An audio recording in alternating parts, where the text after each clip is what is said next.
You are listening to RudolfSteinerAudio.com. If you are listening to the podcast of this, it is located at RudolfSteiner.podbean.com. Please consider becoming a patron. As well, there are two publishing houses, SteinerBooks.org in America and RudolfSteinerPress.com in England, who are the sole publishers of Steiner into English and have given me permission to do these recordings. Please consider patronizing them as well. This is a reading of Collected Works, Volume 266, one of three volumes in that volume, I guess you could say, by Rudolf Steiner, from the Esoteric School, Esoteric Lessons, 1904 to 1909, translated by James H. Hines. This is Lecture 4, given in Berlin on March 14, 1904. To begin with, I would like to remark that you should not underestimate the mood in which a human being should place him or herself in order to have the proper relationship to the universe. For those who are not yet on the path of knowledge, this mood may appear not to have any deeper significance, but it does. For this reason, all religions have attempted to educate people through prayer to this mood. And the prayers given by esotericists have no other meaning. In order that you properly appreciate the significance of such a mood with respect to the universe, I would like to show you that it is not only those who seek to advance in regard to their inner life that benefit from such a mood. Also, those who wish to advance in their knowledge of the external world find that their way has been facilitated by such moods. In our materialistic age, there are many truly erroneous opinions concerning the great discoverers and original thinkers in scientific fields. Especially among those interested in science, there are many who believe from the outset that the sciences lead to a loss of faith, to denial of a spiritual world. For this reason, today I would like to tell you about the inner soul mood of a great spirit, whose name I will reveal to you only after I have read a few of his statements. For these statements show how he arrived at the great discoveries that have become a real blessing for the modern age. He came to these discoveries because he had an intimate relationship with the spirit that flows through the entire universe. He said, quote, "It is true that the divine call, which humans refer to as learning astronomy, is itself written in the world, not, of course, in words and syllables, but in the matter itself, by means of the appropriateness of human concepts and understanding to the connections between the heavenly bodies and their states. A hidden destiny drives one person to this, another person to that profession, so that they become convinced that they, as part of the work of creation, are also under the direction of divine providence." Close quote. Steiner again. Another sentence from the same man. It's rather a long quote, I will say. Quote, "As regards that which I prophesied 25 years ago, finally, I say I brought it to light, and found it to be truer than I had even hoped.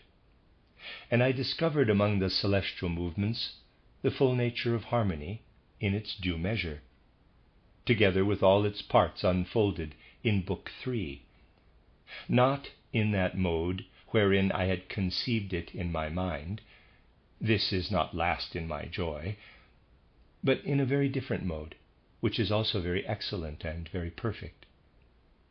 There took place in this intervening time, wherein the very laborious reconstruction of the movements held me in suspense, an extraordinary augmentation of my desire and incentive for the job, a reading of the harmonies by Ptolemy. There, beyond my expectations, and with the greatest wonder, I found approximately the whole third book given over to the same consideration of celestial harmony 1,500 years ago. but indeed astronomy was far from being of age yet. But both the crudeness of the ancient philosophy and this exact agreement in our meditations, down to the last hair, over an interval of 15 centuries, greatly strengthened me in getting on with the job. For what need is there of many men? The very nature of things, in order to reveal herself to mankind, was at work in the different interpreters of different ages, and was the finger of God, to use the Hebrew expression. And here, in the minds of two men who had wholly given themselves up to the contemplation of nature, there was the same conception as to the configuration of the world, although neither had been the other's guide in taking this route. But now, since the first light 8 months ago, since broad day 3 months ago, since the sun of my wonderful speculation has shone fully a few days ago, nothing holds me back.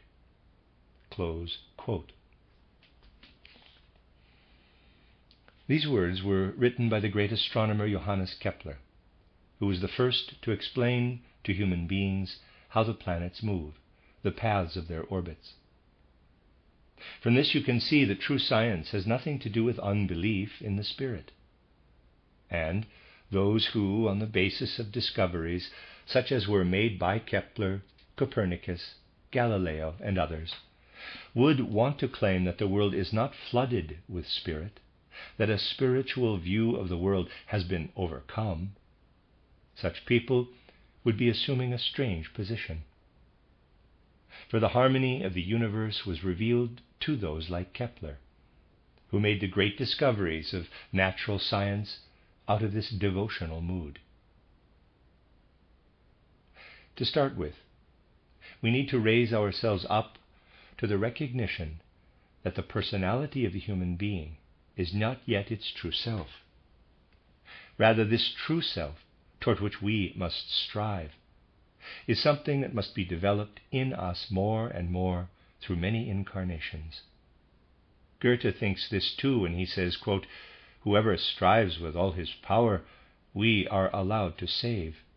And if, besides supernal love, responded to his plight, the blessed host comes from above to greet him in delight." Close quote. And with the expression grace, Christ meant nothing other than buddhi, which descends and draws ourself up to itself.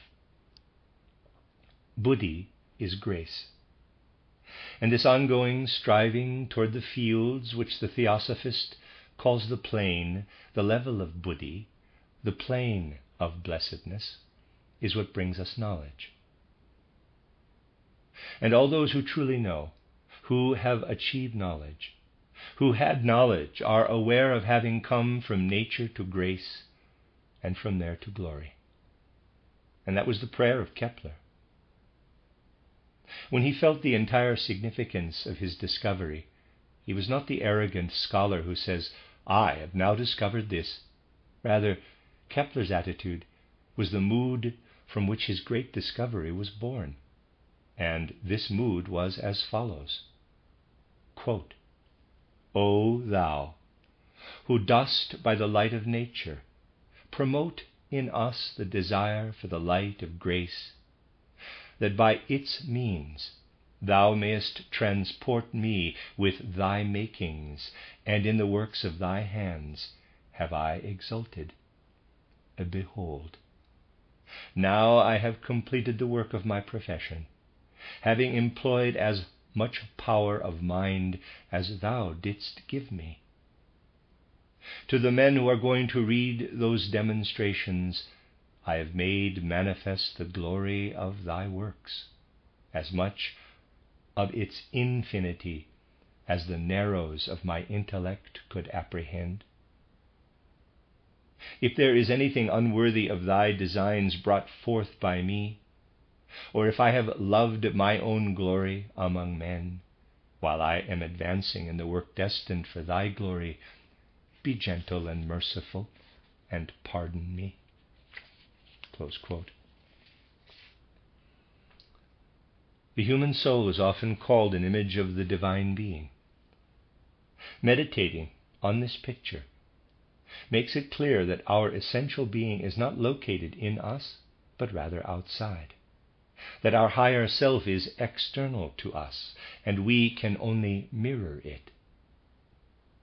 But then we also realize that we participate in our higher self, participate in our higher being.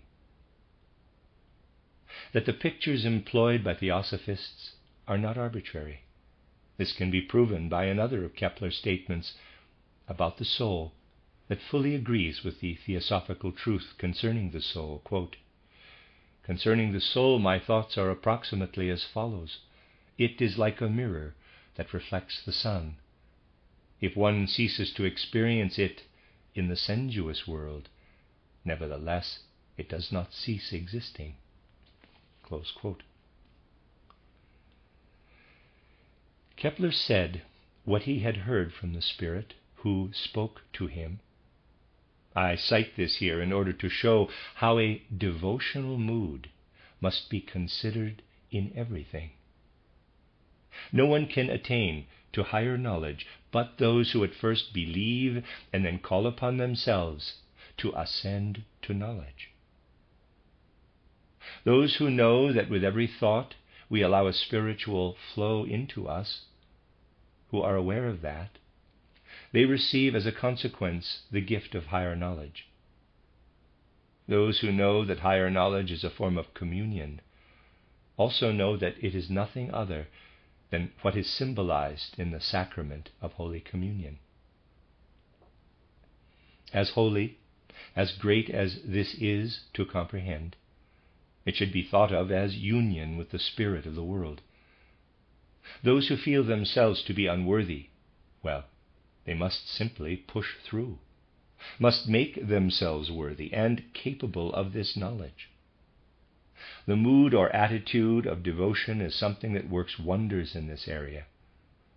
Those who do not even know the mood of condemnation are on the right track. Youth usually makes the mistake of judging too soon when it says, "Based on my knowledge, this is my point of view." A young person must receive knowledge with reverence and respect. There is a difference between someone who criticizes from youth on and someone who listens with devotion. The Talmud lists 7 characteristics for those who want to become wise. 1. They do not speak first when someone greater than them is present. 2. They do not interrupt anyone. 3. They do not answer precipitously before they have thought. 4. They ask and answer objectively. 5. They deal with one thing after another according to priority. Close quote. This 5th rule is a golden rule for the present. Attend hundreds of gatherings in our time and see if you can find in them that matters are dealt with in proper order. Continue quote number 6. Concerning things they do not know, they admit, "I do not know." 7. They admit their error when they think they have committed one. Close quote. Steiner again.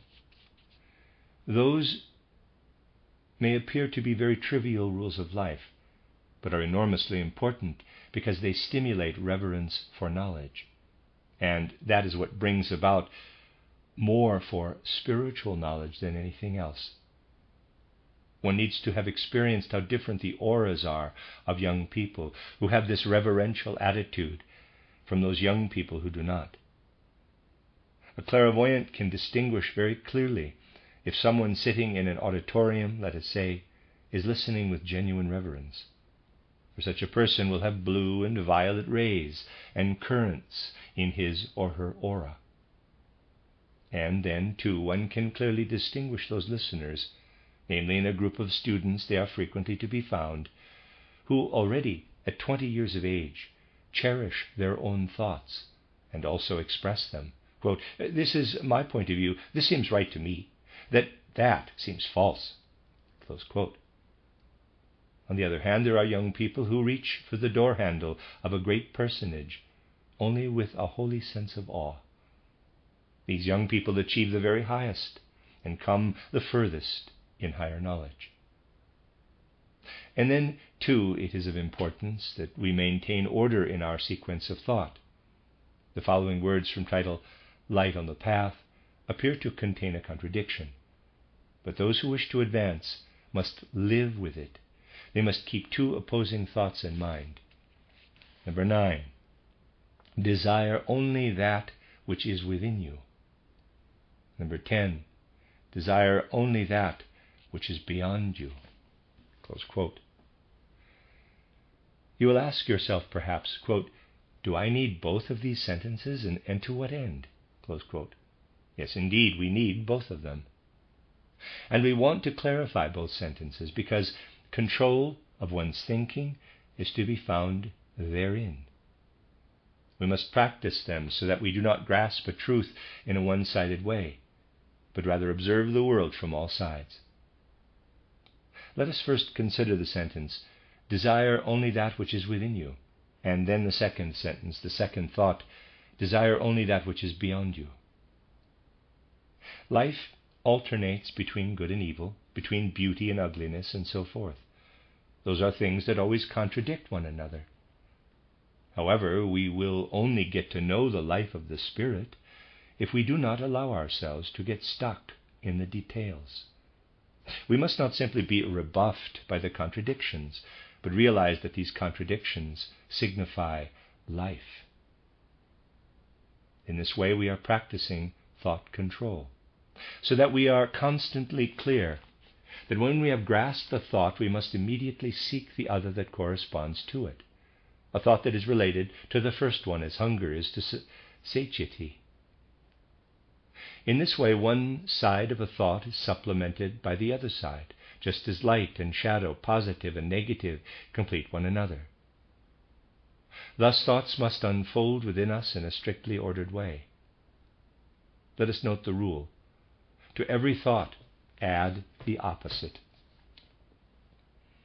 Those who observe this will gradually come to live in a living spirituality. They will live a spiritual life that is higher than the sensuous life. When we have attained a step, we must be clear that a yet higher stage lies above us. All that we can now achieve is nothing more than lowly steps compared with what must still be achieved. It was not without good reason that Christian wisdom said, quote, no eye has seen, no ear has heard what God will say to those who come to him in love. Close quote. The 10th thought in Light on the Path, desire only that which is beyond you, is controlled by the 11th, quote, desire only that which is unattainable. Close quote. The author of Light on the Path wrote under the influence of a highly developed master. Light on the Path is inspired by a Western master who very carefully dictated every sentence into the pen. The one who wrote the book was only the transcriber, a writing medium. The meaning of this sentence, quote, desire only that which is unattainable, close quote, is also expressed by Goethe at the height of his knowledge. Quote, I praise only someone who desires the unattainable, close quote. What is most important is not that we understand these 3 sentences, that we are in a position to intellectually clarify what they mean. It is much more important to begin the day with 3 such sentences, regardless of how they are understood. If we begin, for example, with the sentence, desire only that which is unattainable, it will become an inner power for those who live with the sentence. It will belong to them. Then a change in their aura can be found. At certain places in their aura, somewhat darker circles will be found. The more a person develops, the more these dark places, which look like wheels, will be transformed. And when we begin to make such sentences our own in solitary reflection, then these wheels begin to turn. These are the wheels spoken of in the writings of the Indians and representatives of ancient religions, These are chakras. And when they begin to rotate, then higher knowledge begins. Number 12, quote, "For within you is the light of the world, the only light that illuminates your path.